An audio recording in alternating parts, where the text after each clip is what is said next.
시청자 여러분 안녕하십니까? VOA 뉴스투데이 시작합니다. 미국과 한국, 일본이 한반도 동해상에서 잠수함을 추적 탐지하는 연합훈련을 실시합니다. 3국의 대잠수함 훈련은 5년 만인데 미군 당국은 공동 가치를 보호하고 영내 도전에 함께 대응하는 차원이라고 설명했습니다.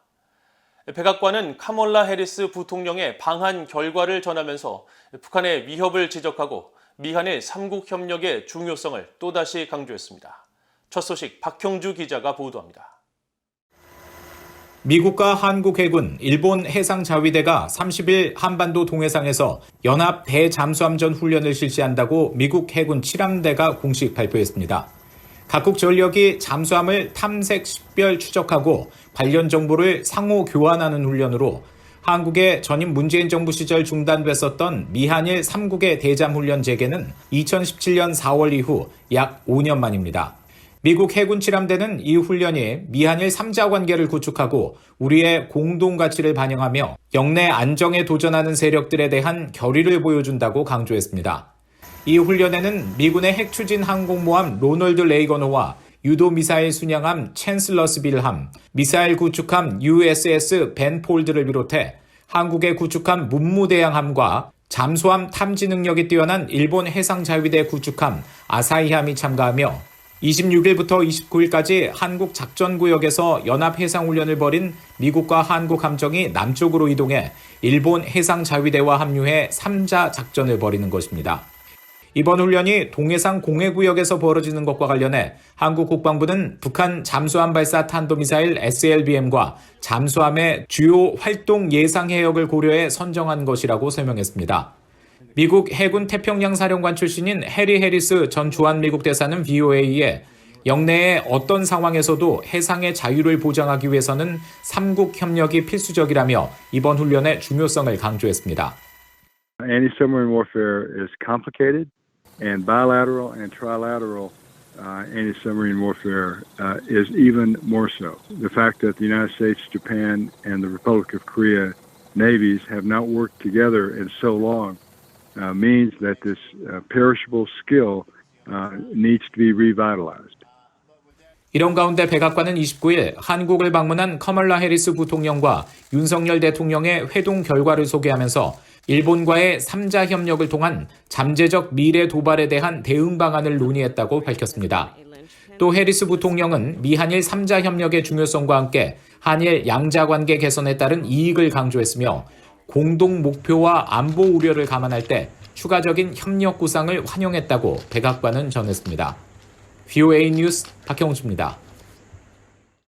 독일 공군이 29일 VOA에 독일 공군 사절단이 현재 인도태평양 지역에서 진행 중인 래피드 퍼시픽 2022 작전의 일환으로 한국에 도착했다고 확인했습니다.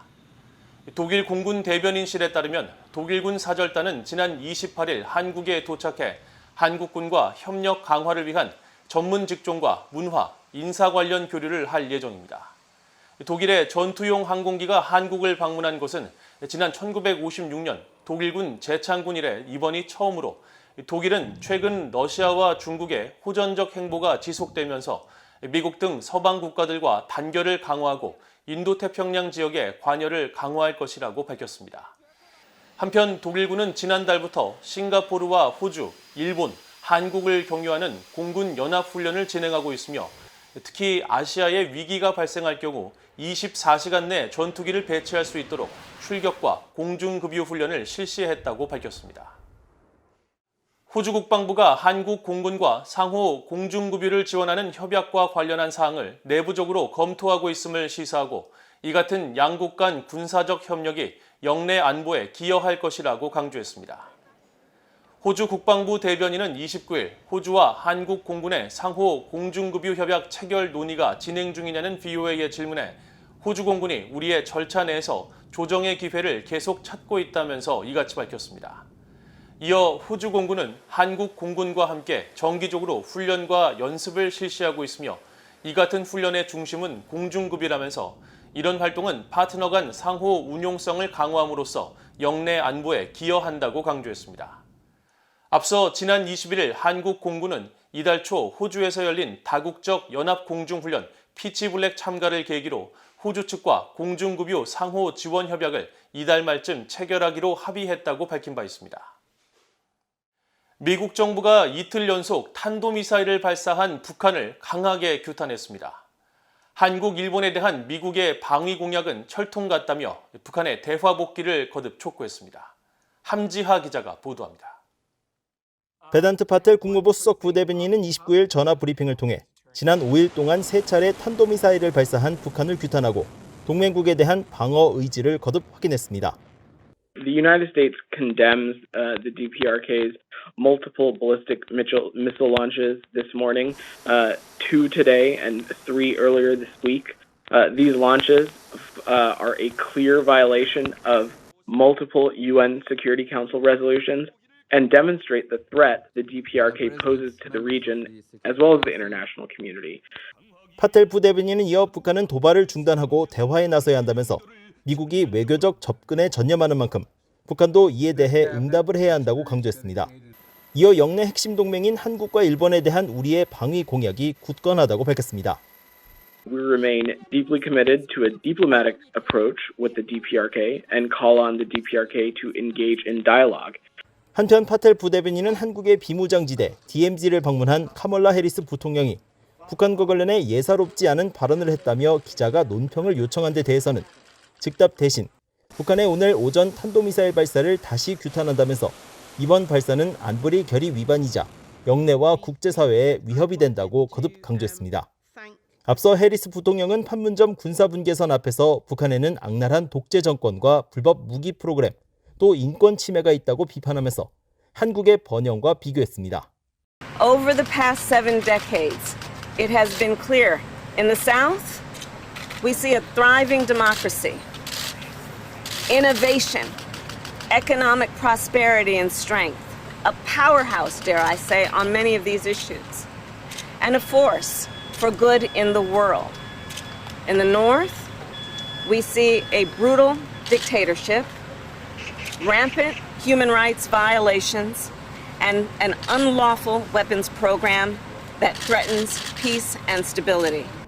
앞서 한국합동참모본부는 한반도 시각으로 29일 오후 북한이 평안남도 순천 일대에서 동해상으로 단거리 탄도미사일 2발을 발사했다고 밝혔습니다.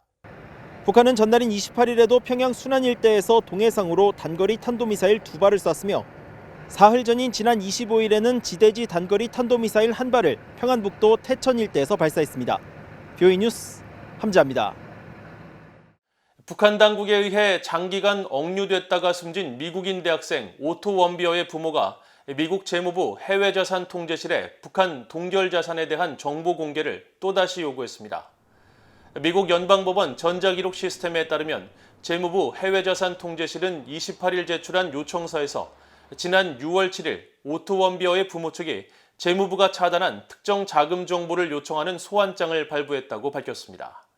이어 해외자산통제실은 해당 정보 공개에 동의했으며 이 같은 정보 공개가 미국의 영업비밀법에 대한 위반일 수 있어 법원에 보호명령을 요구한다고 밝혔고 법원은 요청서 접수 당일 보호명령을 승인했습니다. 앞서 원비어의 부모인 신디와 프레드 원비어 씨는 북한 당국의 고문으로 아들이 사망했다며 소송을 제기해 약 5억 달러의 승소 판결을 받았고 이후 5억 달러를 회수하기 위해 전 세계에 흩어진 북한 자산을 추적해왔습니다. 미국의 북한인권법 시한이 오는 2022 회계연도 종료일인 30일 만료될 예정인 가운데 북한인권법을 2027 회계연도까지 5년 더 연장하는 재승인 법안을 주도하고 있는 공화당의 마르코 루비오 상원의원이 법안 재승인에 전념하고 있다고 밝혔습니다.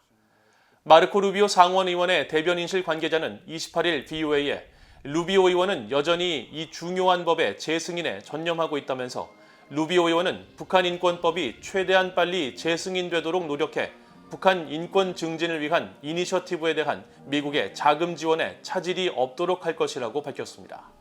재승인 법안은 지난 7월 상원 외교위를 통과해 본회의로 회부됐으며 하원에서는 소관 상임위인 외교위에 계류 중입니다. 이상으로 BOA 뉴스투데이를 모두 마칩니다. 시청해주신 여러분 고맙습니다.